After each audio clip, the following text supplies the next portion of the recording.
Fridge থেকে মাছের পাটাগুলা বাহির করার পরে মাছের পাটা থেকে পলিথিনগুলা পৃথক করা হয়। পলিথিন পৃথক করার পরে এগুলা মেশিনটিতে খাবার তৈরি করা হয়, যাতে বিন্দু পরিমাণ মাত্র পলিথিন না থাকে, তাহলে মাছ সেগুলা খেলে মারা যায়। এই যে মাছগুলা দেখতে পাচ্ছেন, এগুলা দিয়ে মাছের খাবার বানানো হয়। এই মাছগুলো খাওয়া যায়।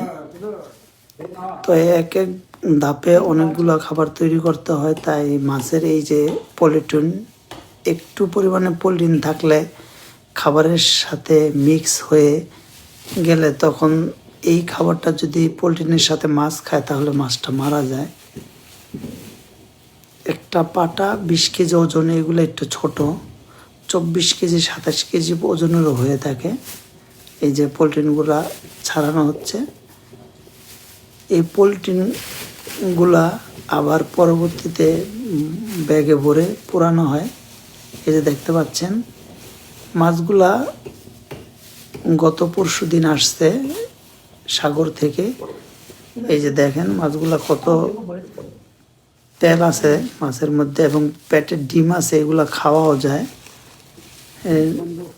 বেশি দিন হয়নি আসছে।